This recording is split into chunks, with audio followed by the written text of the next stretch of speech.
Programme में खुशामदीद। मैं हूं आपका मेजबान समी इब्राहिम। आइए नजर डालते हैं आज की टॉप स्टोरीज पर।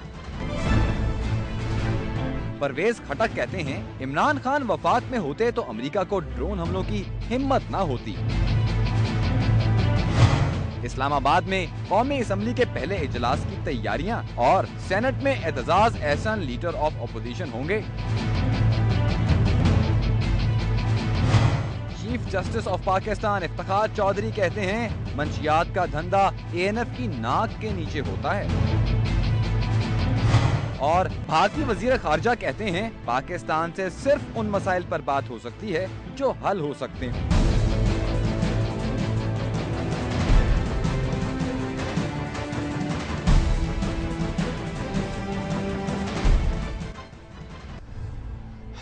कौम की नजरें इस वक्त सियासतदानों पर लगी हैं और हर आदमी ये जानना चाहता है कि मुस्तकबिल कैसा होगा, इंतखाबी वादे किस तरह के होंगे। आज KPK में जो नए वजीर आला हैं परवेज खटक साहब, उन्होंने हल्फ उठाया और उसके बाद उन्होंने एक तकरीर की। नाकदीन का ये कहना है कि ये बहुत अहम तकरीर थी और इसको एक पॉलिसी स्टेटमेंट के तौर पर लिया जा रहा है। उनका ये कहना था जिसमें उन्होंने कहा कि ये जो हुकूमत है KPK की, उसमें अवाम की जो फलाह बहबूद है उस पर खासी तवज्जो दी जाएगी। इसके अलावा उन्होंने इसमें जो आलमी अमूर हैं उसके हवाले से भी खुलकर बात की, जिसमें उन्होंने एक माइंड सेट दिया कि मुस्तकबिल में तहरीक इंसाफ की सियासत क्या होगी। इस हवाले से आइए हम आपको बताते हैं, आपको सुनवाते हैं कि सबसे पहले उन्होंने जो हुकूमत की हैसियत है, किस तरह हुकूमत मामला हल करेगी, उसके बारे में क्या कहा।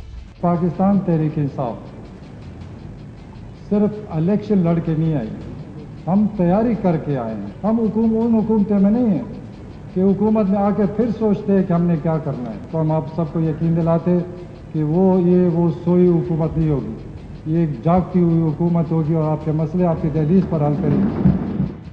आपने सुना जनाब परवेज खटक ये कह रहे थे कि उनकी हुकूमत सोई हुई नहीं होगी, अवामी मसाइल लोगों की दहलीज पर हल किए जाएंगे। इस तकरीर में आगे चलकर उनका कहना था कि दहशतगर्दी इस मुल्क का सबसे बड़ा मसला है, लेकिन उसका ताल्लुक वफाक से है और अगर वफाक में तहरीक इंसाफ की हुकूमत होती तो अमेरिका को ये हिम्मत ही नहीं हो सकती थी कि वो पाकिस्तान पर ड्रोन हमले करे। आइए आपको सुनवाते हैं इस हवाले से क्या कहा उन्होंने।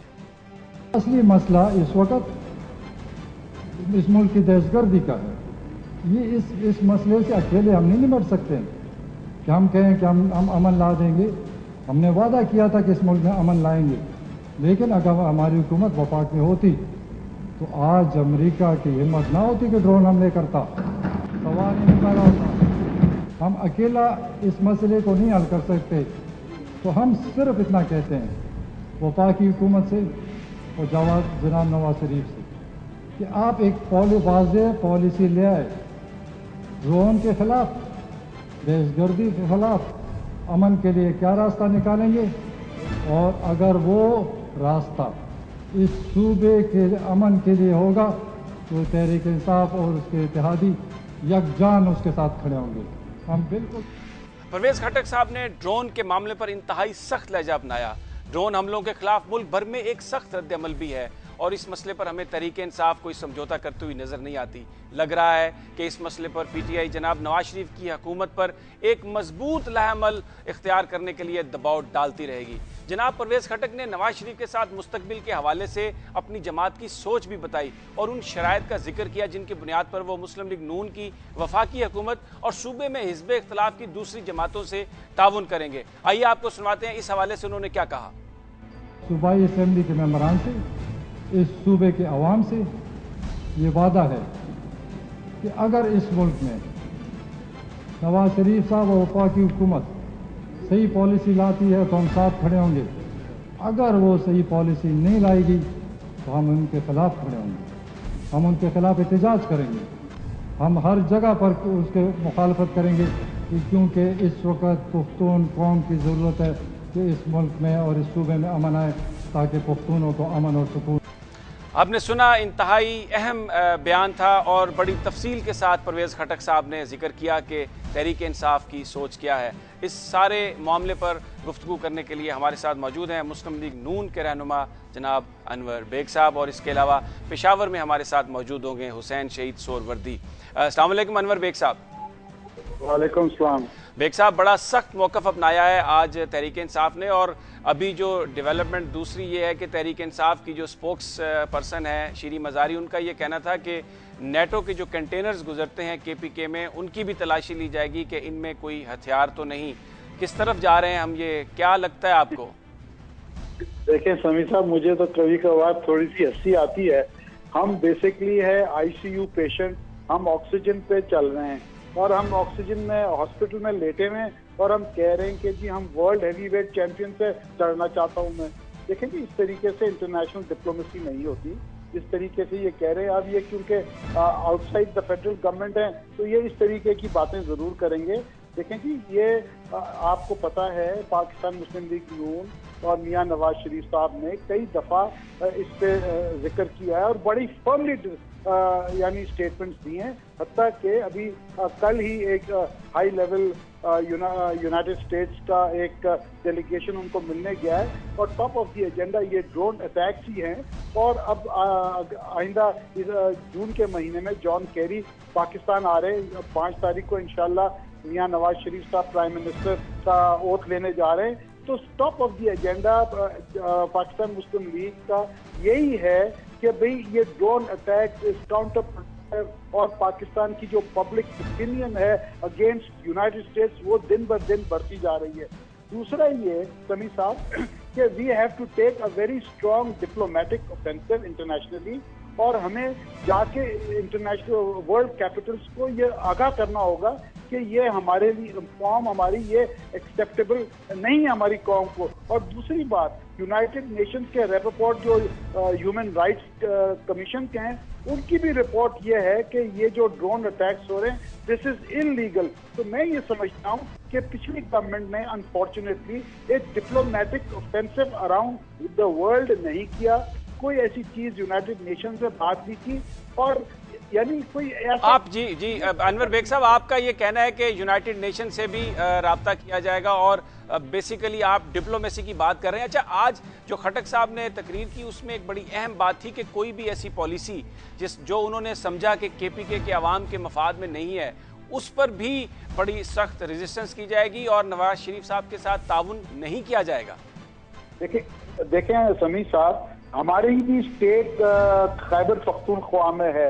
यानी आप ये कैसी हमारे नए चीफ मिनिस्टर साहब बात कर रहे हैं कि जी हमारा कोई इंटरेस्ट नहीं है। यानी पख्तूनख्वा की जो पॉपुलेशन है वो पाकिस्तानी है, बढ़ चढ़ के हमारे दिलो जान से, क्योंकि पिछले 10-12 साल में जिस तरीके की दहशतगर्दी और उनके साथ जो हालात हो रहे हैं, यानी पाकिस्तान मुस्लिम लीग नून और मियां नवाज शरीफ साहब कई दफा जिक्र कर चुके हैं। तो ये तो पता नहीं उन्होंने ये कहां से इन्होंने ये फायर चलाया है कि जी हमें कोई फेडरल गवर्नमेंट अगर कोई KP के खिलाफ कोई ऐसी बात करेगी, सवाल ही नहीं पैदा होता। यानी हमारे दिलो जान के करीब हैं। बहुत शुक्रिया अनवर बेग साहब, जो कह रहे थे कि मुस्लिम लीग नून के दिलो जान KPK में है और सवाल ही पैदा नहीं होता कि कोई इस किस्म की पॉलिसी अपनाई जाए जो KPK के अवाम के मफादात का तहफ़्फ़ुज़ ना कर सके। लेकिन उनका ये कहना था कि ड्रोन हमलों के हवाले से डिप्लोमेसी अपनाई जाएगी और यूनाइटेड नेशन भी जाया जाएगा। शायद जो एक हेड ऑन है उससे मुस्लिम लीग नून की हुकूमत बचने की कोशिश करेगी। नाज़रीन, यहाँ पर वक्त हुआ एक ब्रेक का, और ब्रेक के बाद हम बात करेंगे इस स्टोरी पर। इस्लामाबाद में कौमी असम्बली के पहले इजलास की तैयारियां और सेनेट में एतजाज एहसान लीडर ऑफ अपोजिशन होंगे।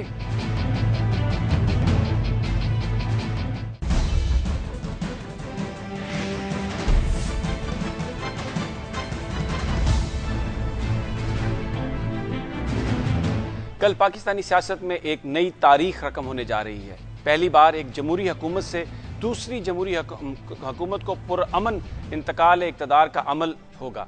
इस्लामाबाद में जमहूरी इक़्तिदार के तसलसल की पहली ईंट रखी जाएगी। मुल्क में जमहूरी रवायात को फ़रोग़ देने के वादे वफ़ा होंगे। कल जहाँ एक तरफ कौमी असम्बली के 9 मुंतखब अरकान असम्बली हलफ उठाएंगे, तो दूसरी जानब पंजाब और बलूचिस्तान की सूबाई असम्बलियों के इजलास भी हो रहे होंगे।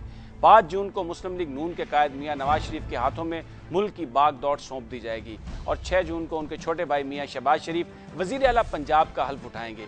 इस तरह रफ्ता रफ्ता मुल्क में जमहूरी अमल मुकम्मल हो जाएगा। आज मियां नवाज शरीफ ने कौमी असम्बली के इफ्तिताई इजलास में शिरकत के लिए सरकारी त्यारा लेने से इनकार कर दिया है। उनका कहना था वो वज़ीर आज़म बनने से पहले सरकारी मराद नहीं लेंगे।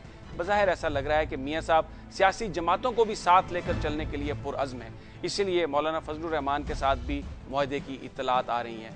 कौमी और सूबाई असम्बलियों के इजलास के बारे में क्या तैयारियां चल रही हैं, इस पर बात करने के लिए हम इस्लामाबाद चलते हैं। वहाँ पर हमारे ब्यूरो चीफ ज़मीर हैदर मौजूद हैं। अस्सलाम वालेकुम ज़मीर।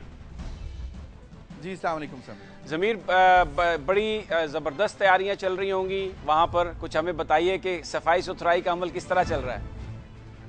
सभी ये तो पार्लियामेंट लॉजेस और पार्लियामेंट का के अंदर भी सफाइयाँ शुरू कर दी थी। उन्होंने पॉलिश किया, फर्नीचर सारा जहाँ से फर्नीचर ख़राब था उसको ठीक किया।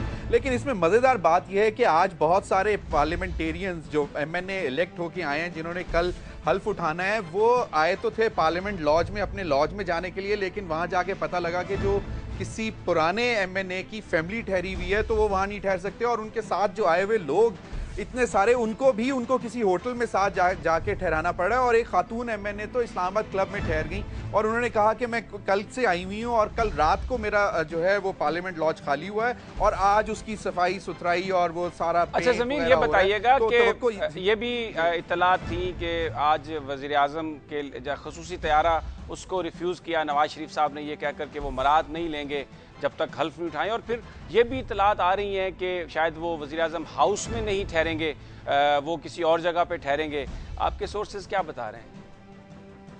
सभी एक तो जो है कि आज डिप्टी मिलिट्री सेक्रेटरी जो हैं वज़ीर आज़म के, उन्होंने उनसे फ़ोन किया और उनसे पूछा कि जी आप वज़ीर आज़म का हल्फ उठाने से पहले क्या क्या मराद चाहते हैं हमें बता दें, क्योंकि आप प्राइम मिनिस्टर इन वेटिंग हैं तो आपके सिक्योरिटी के मामलात, और अगर हम आपको खसूसी त्यारा भेजें तो आप उस पर आना चाहेंगे।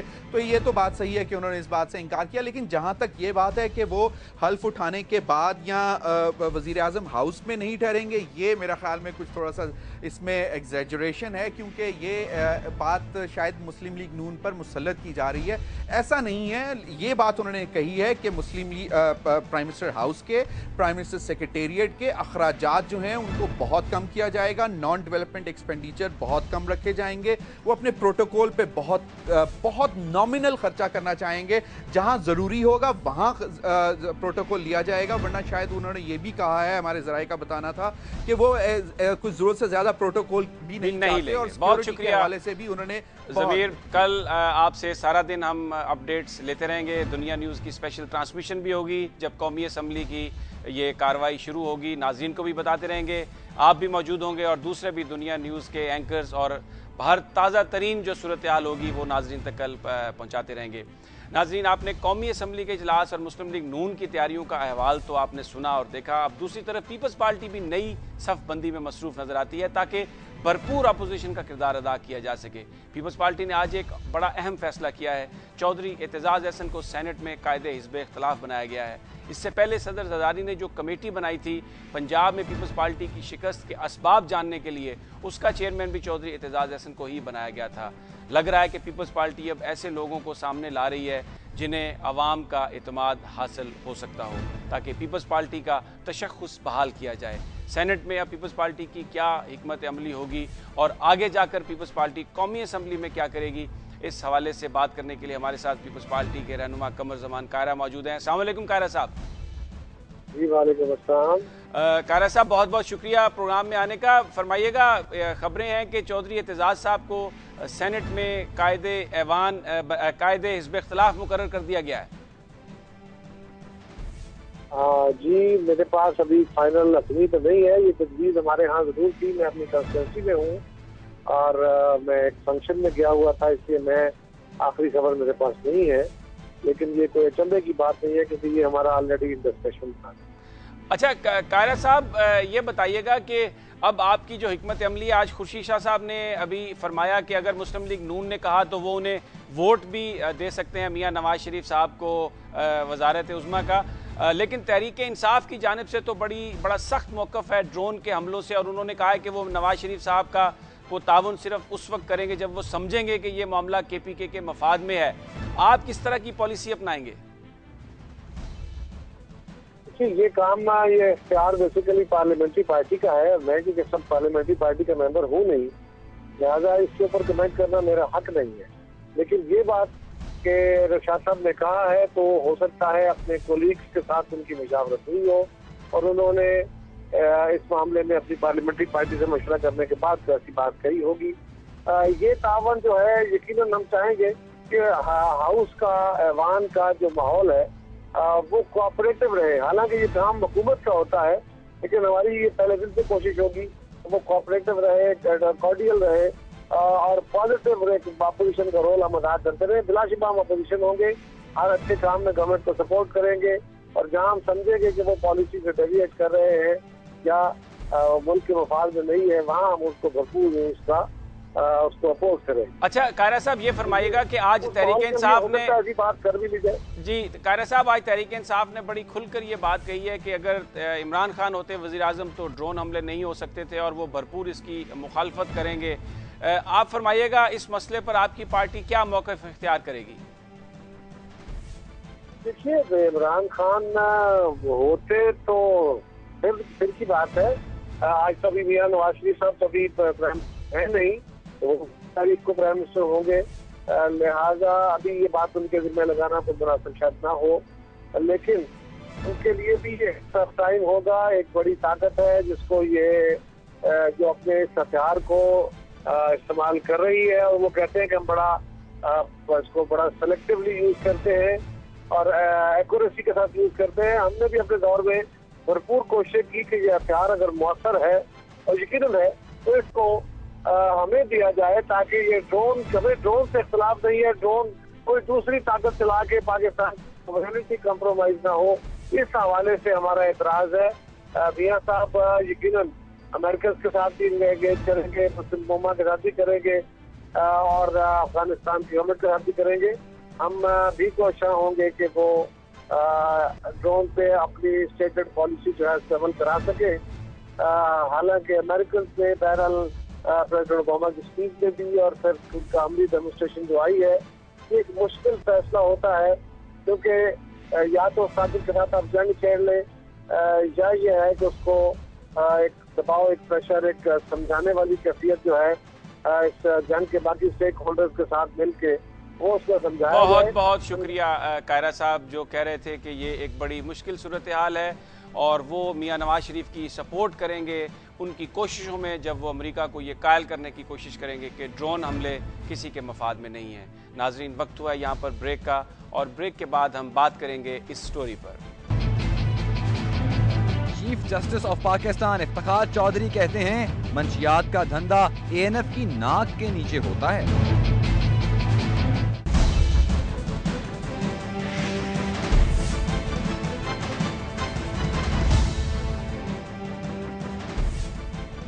बड़ी खबर है, चीफ जस्टिस इफ्तिखार चौधरी ने आज एक केस की समाअत करते हुए कहा कि मंशियात का सारा धंधा ANF की नाक के नीचे होता है। उनका ये कहना था कि एंटी नारकोटिक्स फोर्स के पास बड़ी तादाद में स्टाफ है, लेकिन इसके बावजूद ये जो मंशियात है इसकी स्मगलिंग नहीं रुकती। उनका ये कहना था चाहिए तो ये था कि एक रत्ती भी स्मगलिंग ना हो, लेकिन ऐसा नहीं हो रहा और मंशियात के खात्मे में ANF का कोई किरदार नज़र नहीं आता। ये इदारा मंशियात रोकने का जिम्मेदार है, लेकिन आज पाकिस्तान की हर गली और मोहल्ले में मंशियात बिक रही है। नाजरीन, इसमें कोई शक नहीं कि मंशियात फरोशी में मामूली लोगों को तो पकड़ लिया जाता है, लेकिन बड़े बड़े मगरमच्छों पर हाथ डालने की जुर्रत कोई नहीं करता और लाखों नौजवानों का मुस्तकबिल तारीक हो चुका है। हज़ारों घर उजड़ चुके हैं। पाकिस्तान में इस वक्त मंशियात का शिकार अफराद की तादाद 90 लाख से ज़्यादा बताई जाती है। सबसे ज़्यादा आदी अफराद कराची और इसके बाद लाहौर में है। हुकूमती इदारे और NGOs जो काम कर रही हैं वो नाकाफ़ी हैं और मंशियात का इलाज भी बड़ा सब्र आजमा और महंगा है। गरीब आदमी की तो पहुंच से ही दूर है। चीफ जस्टिस आज अपने इरादे में पक्के नज़र आए कि इदारों की इस्लाह के लिए वो किसी किस्म का भी कंप्रोमाइज़ नहीं करेंगे। नाज़रीन, जो काम एग्जेक्टिव को करने चाहिए थे, अगर वो एग्जेक्टिव ना करे तो यकीनन फिर अदलिया को उसमें मुदाखलत करनी पड़ती है। इस सारी सूरत हाल पर बात करने के लिए आज हमारे साथ हमारे नुमाइंदे कामरान मौजूद हैं, इसके साथ मुमताज़ कानूनदान डॉक्टर बासित भी हैं। मैं गुफ्तगू का आगाज़ करूँगा कामरान से। अस्सलाम वालेकुम कामरान। जी, अस्सलाम वालेकुम समी साहब। कामरान, बहुत अहम आज ये रिमार्क्स दिए हैं चीफ जस्टिस ने, और एक बड़े अहम इदारे की कारकर्दगी के हवाले से, और ये बोला भी उन्होंने सच है जो बहुत कड़वा है। कुछ हमें बताइएगा कि क्या मूड है अदालत का इस सारे मामले पर। जी समी साहब, ये बुनियादी तौर पर एक इंडिविजुअल का केस था, सगीर हुसैन नामी मुल्जिम, जिसको के 40 किलो चर्स बरामद हुई इस शख्स से। इसका ट्रायल कोर्ट ने इसको उम्र कैद की सजा सुना दी। लेकिन हुआ ये कि ANF ने यहाँ पर फिर अपनी कमजोरी दिखाई और उन्होंने जो कानूनी तकाजे थे इसके वो पूरे नहीं किए, और सिर्फ एक नमूना इस 40 पैकेट से 1-1 किलो के चरस के, लेकिन सिर्फ एक नमूना भेजा गया और उस एक नमूने की बुनियाद पर इस मुल्जिम को उम्र कैद की सजा सुना दी। हाई कोर्ट में जब ये मामला गया तो इसी वजह से हाई कोर्ट ने इस उम्र कैद को 6 साल में तब्दील कर दिया, यानी उम्र कैद की सजा को सिर्फ 6 साल में तब्दील कर दिया। वजह यही थी कि ANF ने जो प्रोसिक्यूशन थी वो अपने उसके तकाजे पूरे नहीं किए थे। अब हुआ ये कि गलती भी ANF की थी, और ANF ने मजीद गलती ये की कि उसके खिलाफ अपील में सुप्रीम कोर्ट आ गए, और यहाँ पर ही फिर ये हुआ उनको जो आज ये जो आपने अभी चीफ जस्टिस के रिमार्क्स बताए हैं, ये इसी केस के दौरान। अच्छा, आप हमारे कामरान हमारे साथ ही रहिएगा, मैं गुफ्तगू में शरीक करता हूँ डॉक्टर बासत को। अस्सलाम वालेकुम डॉक्टर साहब। वालेकुम अस्सलाम। डॉक्टर साहब, आप जिस वक्त ये मुकदमे की कार्रवाई थी तो आप अदालत में मौजूद थे, कमरे अदालत में। कुछ आप बयान फरमाइएगा कि आपको क्या मूड लगा अदालत का, और ये जो सारी गुफ्तगू फरमाई उन्होंने जज साहब ने, ANF के हुकाम का क्या कहना था? देखिए, सूरत हाल ये है कि मुनशियात की रोकथाम में मगरबी ममालिक और ख़ास तौर पे अमेरिका की बड़ी दिलचस्पी है, और ये जो एंटी नारकोटिक फोर्स कायम की गई है ये चलती अमेरिका के पैसे से। लेकिन अदालत ने महसूस किया कि बावजूद इसके कि एक ऐसा कानून बनाया गया है जो इंतहाई कड़ा है, यानी इंतहाई सख्त है, और इसमें सजाए मौत तक दी जाती है, और इसमें वो जो आम तहफ़्फ़ुज़ात एक एक्यूज पर्सन या मुल्जिम के लिए होते हैं वो नहीं है। इसके बावजूद, इतने कड़े कानून के बावजूद और अमेरिका की दौलत के बेशुमार इस्तेमाल के बावजूद, और एक और बहुत अहम बात है कि आज जाहिर हुआ जब अदालत ने सवाल किए प्रोसिक्यूटर जनरल से कि इनके 26 महकमों में सबके सब पे या जनरल फाइल्स हैं या ब्रिगेडियर हैं या कर्नल हैं, यानी ये तकरीबन फौज का महकमा है। तो अदालत का पूछना था कि इतने यानी इफेक्टिव वसाइल होने के बावजूद क्यों कंट्रोल नहीं पाया गया ये जो सूरत हाल है आज पाकिस्तान में रोज अफजू मुनशियात की तरवीज। जी डॉक्टर साहब, ये जो आप बयान फरमा रहे हैं अदालत का, और जिस तरह ये पूरी एक तफसील भी है, ये एक फ़ौज का महकमा है और ये इतना अहम इदारा है, और उसकी जो कारकर्दगी है उसके हवाले से इतना बड़ा एक सवालिया निशान, तो जो नैब जो वहाँ पर जो लोग थे ये ANF के, उनके पास कोई जवाब था इस सारी गुफ्तगू? एक बहुत अहम सवाल किया चीफ जस्टिस ने, उन्होंने कहा कि मैं क्वेटे से आज तक कोई 22 साल बेंच पे रहा हूँ और मैं इन मुकदमों को देख रहा हूँ, मुझे बताइए कि आप जो सजाएं दिलवाते हैं वो तो एक आम से आदमी को जो या मुनशियात इस्तेमाल करता है या वो मामूली सा हरकारा होता है, उसको आप गिरफ्तार करवाते हैं और मौत की सजाएं दिलवाते हैं। उन्होंने उनसे पूछा, यानी चीफ जस्टिस ने प्रोसिक्यूटर जनरल ANF से पूछा कि सारे पाकिस्तान की जेलों में मुझे एक शख्स बता दें जो इस कारोबार का धंधा करता है, यानी जो ड्रग बैरन है। उनका आप एक नाम भी नहीं ले सकेंगे। और ये क्या बात है कि किसी मामूली से हरकारे को पकड़ लिया, इतने वसाइल होने के बावजूद और इतना कड़ा कानून होने के बावजूद आपकी कारकर्दगी सिफर है। अच्छा और डॉक्टर साहब, ये आपने जो अभी बयान फरमाया बिल्कुल सही फरमाया चीफ जस्टिस साहब ने भी कि इस वक्त जो मंशियात का धंधा है उसकी पुष्पनाही भी बड़े बासर लोग करते हैं और कोई उन पर हाथ नहीं डालता, और उनके जो हरकारे हैं, जो गरीब आदमी हैं, वो बिल्कुल खुलेआम मंशियात बेचते हैं और अगर कोई पकड़ा जाए तो उसी आम आदमी को सज़ा मिलती है। आपको डिटरमिन नज़र आए चीफ जस्टिस साहब इस सारे मुकदमे में ANF के हवाले से कि अपने फैसले में कोई ANF की कारकर्दगी के हवाले से भी वो कुछ रूलिंग देंगे, लिखेंगे? मेरा ख्याल है कि उन्होंने वो जो स्टेटिस्टिक्स जो मवाद तलब किया है, मुझे ये एहसास हुआ कि वो गालिबन तज्जिया करेंगे कि ये जो नाम नेहाद अपीलें होती हैं जो दरअसल अवामी वक्त का ज़िया है, अदालतों की वक्त का ज़िया, ये क्यों हो रही हैं।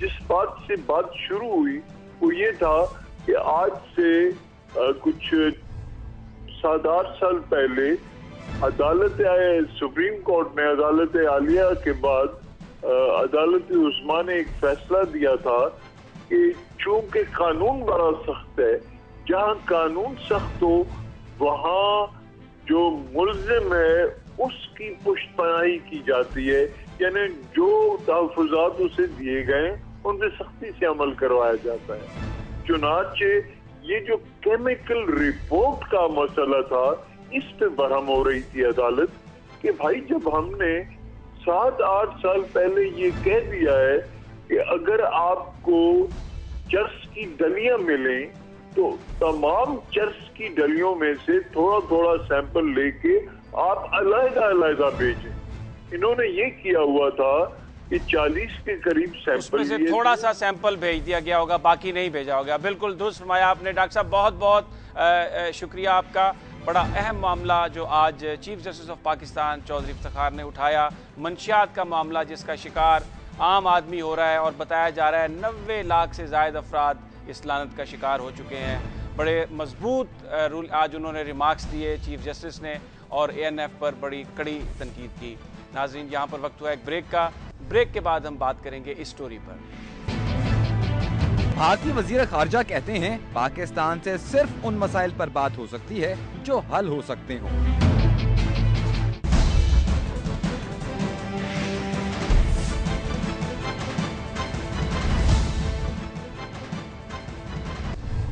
नवाज शरीफ ने इलेक्शन में कामयाबी के फौरन बाद भारतीय वज़ीर-ए-आज़म मनमोहन सिंह को अपनी हल्फ बर्दारी की तकरीब में शिरकत की दावत देकर पूरी दुनिया को बावर कराया था कि पाकिस्तान भारत के साथ बेहतर ताल्लुकात चाहता है।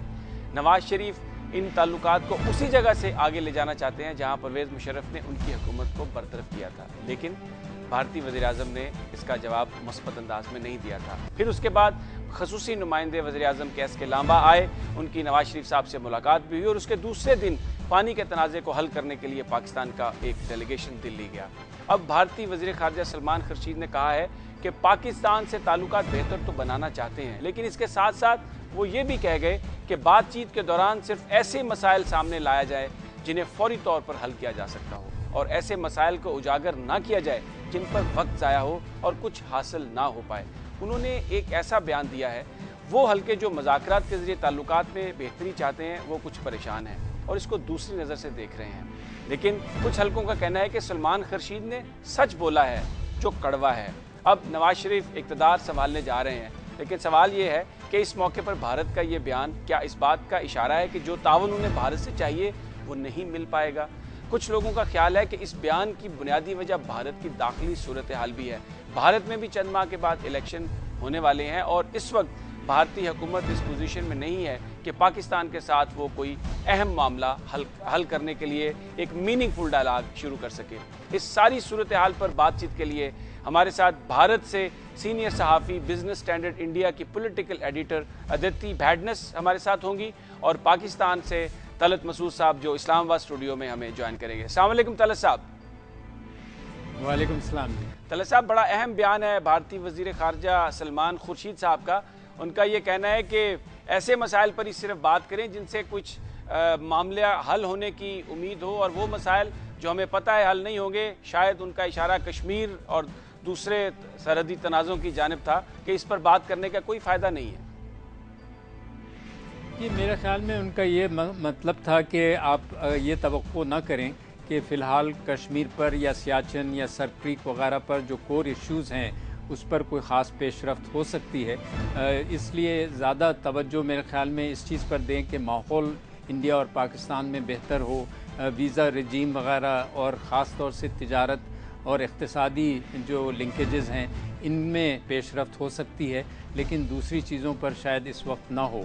और मेरे ख्याल में इसी पर उनका इशारा था। और जैसे आपने बिल्कुल ठीक कहा कि इस वक्त चूँकि इंडिया में भी इलेक्शंस होने वाले हैं, वो ये नहीं चाहते, एक तो खैर वो तवज्जो भी इस पर नहीं देना चाहते, और दूसरी बात यह है कि वो ये समझते हैं कि अगर कोई मुआहदा भी हुआ या होने की कोशिश की गई तो उस पर बीजेपी जो है उससे अंदरूनी सियासत में फ़ायदा उठाने की कोशिश करेगी और मुमकिन भी शायद ना हो। तो इसलिए ये बेहतर है कि कुछ अरसे के लिए इसको पस्ते पुश। अच्छा, मैं तलत साहब आपसे ये सवाल करना चाहूँगा कि इतना उन्होंने एक बिल्कुल खुले अंदाज में ये कह दिया कि इन मसाइल पर बात ना करें, तो क्या मुश्किल में नहीं डाल दिया उन्होंने पाकिस्तानी हुकूमत को और ख़ास तौर पर मियाँ नवाज शरीफ साहब जो कोशिश करने जा रहे थे? जी हाँ, मेरे ख्याल में उनको इस तरीके से कहना भी नहीं चाहिए था। असल में इंडिया का कोई पता नहीं होता है। उन्होंने ये जो मामलात हैं कश्मीर का, सियाचिन का, सर क्रीक का, इसके मामले में बिल्कुल कोई लचक नहीं दिखा रहे हैं, जिससे ऐसे लगता है कि उनका रवैया इस मामले में बड़ा मनफी सा है, जिससे जो लोग पाकिस्तान और इंडिया में ताल्लुकात बेहतर चाहते हैं पाकिस्तान में, उनके लिए एक बड़ी एक तरीक़े से मायूसी होती है जब हम ये देखते हैं कि इंडिया किसी सूरत में इन चीज़ों पर बात करना नहीं चाहता। तलत साहब हमारे साथ ही रहिए, मैं गुफ्तगू में शरीक करना चाहता हूँ अदिति को। अस्सलाम वालेकुम अदिति। नमस्कार जी अदिति, ये जो सलमान खुर्शीद साहब की स्टेटमेंट है, अभी तलत साहब से गुफ्तगू हो रही थी, आपने भी सुनी होगी।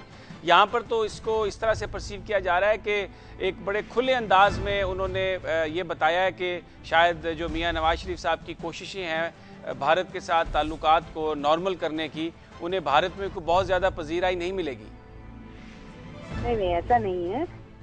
हम तलत साहब की बहुत इज्जत करते हैं और मुझे लगता है कि आगे जाके पाकिस्तान और भारत में जो रिलेशनशिप है वो बहुत अच्छी रहेगी। प्रधानमंत्री भी ये चाहते हैं, हमारे मनमोहन सिंह साहब, और मुझे नहीं लगता कि कोई दिक्कत होगी। लेकिन ये जो बयान है सलमान खुर्शीद साहब का, बड़े खुले अंदाज में उन्होंने कहा कि बस उन्हीं मसाइल पर ही बात होनी चाहिए जिनसे कोई नतीजा निकल सकता हो, और जो बड़े अहम मसला है, जो कश्मीर का मसला है, दूसरे मसाइल हैं, इनडायरेक्टली उन्होंने ये कह दिया कि इनका तो कोई हल निकलेगा नहीं गुफ्तगू के जरिए, तो इन पर बात करने का कोई फायदा नहीं है। मुझे नहीं लगता कि कश्मीर और जो और मसाइल आपने गिनाए हैं उन पर कोई अल्टीमेट सोल्यूशन हो सकता है। तो कुल मिला के अगर हम दोनों राष्ट्र, हम दोनों नेशन कुल मिला के अगर एक दूसरे की प्रॉब्लम समझ के और रिजॉल्व कर सकें तो उतना काफ़ी होता है। ये आपने बिल्कुल दुरुस्त कहा कि अगर कोई रिजॉल्व हो और समझ कर बात की जाए, लेकिन ये कह देना कि उन मसाइल पर गुफ्तगू करनी ही नहीं चाहिए तो फिर उनके हल की जानिब कैसे बढ़ेंगे? नहीं, मुझे लगता है कि ऐसा नहीं कहा गया है कि बिल्कुल इस पे बात ही नहीं होनी चाहिए। बात होनी चाहिए, सियासी तौर पर होनी चाहिए, और हो भी रही है। लेकिन लोगों के लेवल पर मेरे ख्याल से जो डिवाइडेड फैमिलीज हैं, जो और दिक्कतें हैं हमारे दोनों देशों में, उनको लेके रिजॉल्व करना बहुत जरूरी है। अदिति, आप हमारे साथ ही रहिए। मैं तलत मसूद साहब को से सवाल करना चाहूँगा। मसूद साहब, अब वज़ीर आज़म साहब बनेंगे नवाज शरीफ, तो फिर किस तरह बात शुरू की जाएगी इंडिया से? ये तो बड़ी एक, जैसे मैंने पहले अर्ज़ किया, एक बड़ी मुश्किल सूरत हाल होगी। नहीं, मेरे ख्याल में ये तो ज़रूर है कि उनके जो बयानात हैं वो कोई ख़ास ऐसे इस वक्त अगर ना आते तो बेहतर होता, लेकिन उसको अगर आप एक तरफ दरकिनार भी करें, उसके बाद मैं ये कहूँगा कि सबसे अहम चीज़ जो है, दोनों इस वक्त वज़ीर आज़म जो हमारे नवाज शरीफ साहब हैं और मनमोहन सिंह साहब, दोनों चाहते हैं कि इंडिया और पाकिस्तान के रिश्ते जो हैं वो मजबूत हों और आगे बढ़ें। इसमें तो मेरे ख्याल में दो राय नहीं हो सकती। देखना ये है कि किस तरीके से इस रास्ते को तय किया जाए। मैं तो समझता हूँ कि इसमें सबसे बेहतर तरीक़ा तो ये होगा कि जिन चीज़ों पर बआसानी पेशरफ्त हो सकती है, और उसमें ऐसी चीज़ें हैं जैसे तिजारत हुई, जैसे MFN स्टेटस हुआ, जैसे वीज़ा रिजीम हुआ, कल्चरल एक्सचेंजेस हुए, इनमें तो तेज़ी आनी चाहिए और इसमें कोई वजह नहीं है कि तेज़ी ना है। अब रहा वो और कौन से मसाइल हैं, एक तो खैर देखिए दहशतगर्दी का मसला है जो इंडिया जिस पर काफ़ी ज़ोर दे रहा है। पाकिस्तान ख़ुद एक दहशतगर्दी का शिकार है, तो दोनों के लिए एक किस्म का ये स्ट्रैटेजिक इशू है टेररिज्म। तो इसको मेरे ख़्याल में हल करना बहुत ज़रूरी है। इसके साथ साथ इंडिया को ये चाहिए कि जो कोर इश्यूज़ हैं उस पर बेशक हम ये नहीं तवक्को रखते कि ये एक दिन में हल होंगे, लेकिन कम से कम एक आमादगी तो ज़रूर उसके पास ज़ाहिर होनी चाहिए कि इंडिया इस पर आगे बढ़ने के लिए तैयार है, बात करने के लिए तैयार है। ये हम नहीं कहते कि सिर्फ पाकिस्तान का जो मौक़िफ़ है वही माना जाए, लेकिन ये ज़रूर है, हम समझते हैं कि कम से कम दोनों मिलकर बैठकर बात तो करें। अगर इस कदर इंडिया अटल हो जाता है और कहता है कि हम इस पर बात भी नहीं करना चाहते, हमारे पास इसके लिए वक्त भी नहीं है, तो ये एक रवैया ऐसा है जो मेरे ख्याल। अदिति, आपने ये बात सुनी तलत मसूद साहब की, इस पर आप कुछ कमेंट करेंगी और साथ में ये भी बताइएगा कि क्या ओवरऑल सेंटिमेंट है इंडिया में इस वक्त नवाज शरीफ साहब का जो हुकूमत संभालने जा रहे हैं इस हवाले से? मुझे नहीं लगता कि इंडिया में ऐसा सेंटिमेंट है कि बात करनी ही नहीं चाहिए। कुल मिला के यहाँ पर लोग अपने मिसालों से परेशान हैं। लोग चाहते हैं कि अपना जो भी अपना चाहते हैं वो आगे बढ़े। तो मुझे नहीं लगता कि ऐसा है, लेकिन कुल मिला के ऐसा लगता है कि पाकिस्तान में एंटी इंडिया सेंटिमेंट बहुत ज़्यादा है और इंडिया में ऐसा लग नहीं रहा है कि ऐसा है। बहुत बहुत शुक्रिया अदिति, आपका भी। जनरल तलत साहब, आपका भी बहुत शुक्रिया। अदिति कह रही थी कि इंडिया में पाकिस्तान एंटी सेंटिमेंट बहुत कम है, जबकि तलत मसूद साहब का कहना था कि भले जो मुश्किल मसाइल हैं मज़ाकरात के ज़रिए उनका अगर हल ना भी निकलता हो, तो भी ये कहना कि इन पर मज़ाकरात या बात की ज़रूरत नहीं है, शायद ये ऐसी बात है जो इंडियन वज़ीर ख़ारजा को नहीं कहनी चाहिए थी। नाज़रीन, आज का प्रोग्राम यहाँ पर ख़त्म हुआ। सोमवार को इंशाल्लाह आपसे मुलाकात होगी टॉप स्टोरीज़ और नए एनालिसिस के साथ। अपना और अपने हमसायों का ख्याल रखिएगा। अल्लाह हाफ़िज़।